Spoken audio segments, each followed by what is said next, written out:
Ko'pchiligimiz ko'rganmiz yoki eshitganmiz. Qaysidir tanishimiz Poco X3 Pro, qaysidir esa iPhone 11 telefonlarida maza qilib PUBG o'ynashgan. Nimaga aynan mana shu telefonlar ko'pchilikning tanlovi bo'lgan deb to'g'risi o'ylaganman. Hozir esa bu telefonlarni ishlatib ko'rib, shunga amin bo'ldimki, ikkala telefon ham narxiga haqiqatan arziydi. Bugungi videomizda esa mana shu ikkala telefon, ya'ni Poco X6 Pro va iPhone 11 telefonlarini solishtirib ko'ramiz. Qaysi biri PUBG da yaxshi FPS ko'taradi, qaysi biri yaxshi grafikada o'ynaydi va bundan tashqari kundalik hayotimizda yoki o'qishimizda haqiqatan ham ishlatishga arziydimi? Bularni ko'rib chiqamiz. Assalomu alaykum, sizlar bilan Connect Mobile. Audio Jungle.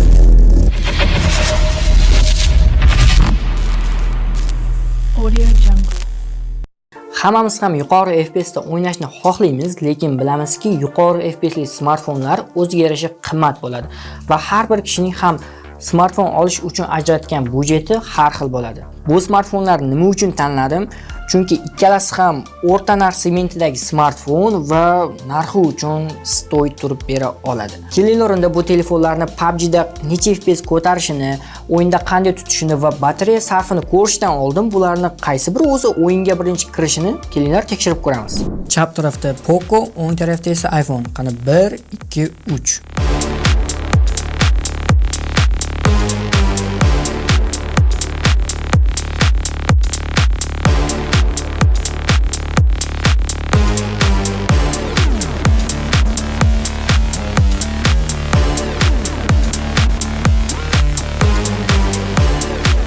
Mana o'zlaring ko'rib turibsizlar, iPhone Pocoga nisbatan bir necha soniya oldin o'yinga kirdi, lekin xulosa qilishga shoshilmaymiz. Bu degani o'yinda ham zo'r degani emas. Poco X6 Pro ning displeyi iPhone 2ga qaraganda tiniqroq, sababi Pocoda OLED ekran, iPhone'da esa IPS ekrandan foydalanilgan. Shuning uchun ham iPhone 11 ning batareya sarfi boshqa iPhone'larga nisbatan kamroq. Ko'pchilik aytadi-ku, o'zi iPhone 11 ning zaryadkasi zo'r, ko'p ketadi deb. Telefonimizning o'zi asosiy zaryadi ekran uchun ketsa, IPS ekran esa kamroq batareya sarfini yeydi. Keling endi grafikasiga o'tamiz. Pocoda nastroykaga kirib, grafika bo'limiga o'tsak, bu joydan ko'rib turibmiz, Ultra HDR grafikani ham ochyapti. Eng past grafikada esa Extreme Plus, ya'ni 90 FPS da ochyapti. iPhone 11 da esa mana Extreme, ya'ni 60 FPS ochyapti va bu ham Ultra HDR grafikani qo'llab-quvvatlayapti. Bu FPS'larni keling endi amaliyotda sinab ko'ramiz. Birinchi bo'lib Pocoda klassik rejimida test qilish uchun kirdim va o'yin davomida uzoqdan, yaqindan zajm qilib ko'rdim. Mashinada yurdim, granata otgan momentlarim bo'ldi va umuman qotgani yo'q. Ikkala telefonda ham 20 minutdan o'ynaganimdan keyin qizishni boshladi va ventilyator qo'ydim. Poconing ekrani iPhone 2ga qaraganda katta bo'lgani uchun klassikda qulayroq tuyular ekan va o'ynash davomida ko'rish diapazoni ancha katta bo'lgani sizga ancha ustunlik berar ekan. iPhone 11 miz ham klassikda o'zini zo'r tutib berdi. Hech qanday qotish bo'lgani yo'q. Kamchiligi esa ozgina ekran kichik. Ko'rish diapazoni esa kamroq. Bu esa klassik matchlarda Pocoga qaraganda minus bo'lishi mumkin. Endi esa TDM ga kelsak, eslatib o'taman, Poco X6 Pro 90 FPS, iPhone 11 esa 60 FPS. Birinchi iPhone'da 2-3 qo'l TDM o'ynab ko'rdim. Zalyuti o'ziga yarasha yaxshi. Keyin esa Poco X6 Pro ga o'tdim. Shundoq birinchi o'ynashimdan o'sha 90 FPS ligi bittada sezildi. Zalyut ham iPhone ga qaraganda yaxshiroq. Klassikda unchalik sezilmagandi. Odam ko'p bo'lgan joylarda baland FPS da stabil ushlab tura olmas ekan bu Androidimiz. Ozgina bo'lsa-da sezildi 90 FPS ligi, lekin TDMchalik emas.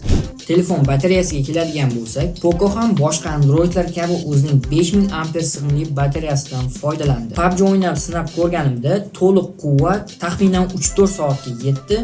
PUBG o'ynamagan payt, ya'ni kundalik holatda esa bemalol 1 kunga yetarli. Quvvat olish tezligi esa 67 Watt, ya'ni telefon taxminan 45 daqiqada 100% zaryadni olib bo'ladi. Hammamiz bilamiz, iPhone 11 xalqimiz orasida legenda nomini olgan. Sababi Apple bunday turdagi dizaynni birinchi bo'lib iPhone 11 da qo'llab ko'rgan. Bundan tashqari xabarimiz bor, prezidentimiz Shavkat Mirziyoyev ham qo'lda ushlab yurganini ko'pchiligimiz ko'rganmiz. Batareyasiga keladigan bo'lsak, Apple o'zining iPhone 11 seriyasida 3110 ampere sig'imli batareyasini sinab ko'rgan. PUBG o'ynash chog'ida 2-2,5 soat atrofida 100% dan 20% ga kamaydi. iPhonening quvvat olish tezligi esa 18 Watt, taxminan 1 soat 45 minut 2 soatlarda 100% quvvat olib bo'ladi. Ikkala telefonda ham zapisni yoqib qo'ygandim. Agar siz kontent qilmoqchi bo'lsangiz va budjetingiz mana shu ikkita telefonga yetadigan bo'lsa, iPhone 11 olishni maslahat beraman. Sababi iPhone 11 zapisni Poco'ga qaraganda tiniqroq yozar ekan va hozirgi paytda bilasiz, kontentda kачество birinchi o'rinda turadi. Lekin minuslarga ham tayyor turishingiz kerak. Ekran kichik, batareyasi esa Poco'ga qaraganda почти 2 barobar tezroq ketadi. Agar siz telefonni kundalik hayotda ishlatsangiz va shunchaki do'stlaringiz bilan PUBG o'ynab tursangiz, Poco siz uchun ideal variant. Batareykasi zo'r, displey katta va bu PUBG dan tashqari kundalik ishlatishimizda ham juda katta qulaylik beradi. Va ikkala telefonni ham 2025-yilda o'z pulini oqlaydi deb bemalol ayta olaman. Narxiga keladigan bo'lsak, bizning Connect Mobile do'konimizda iPhone 11 ni holatiga qarab $200 dan $250 gacha. Poco X6 Pro esa A+, ya'ni ideal holatdagisini $250 dan $280 gacha topishingiz mumkin. Connect Mobile'da O'zbekiston bo'ylab dastavka ham mavjud. Bundan tashqari o'zimizning Telegram kanalimizga har kungi sotuvdagi telefonlarni tashlab boramiz. Albatta o'tib qo'ying. Bugungi videomiz shulardan iborat edi. Barchangizga xayr, doim FPS'ingiz yuqori bo'lsin.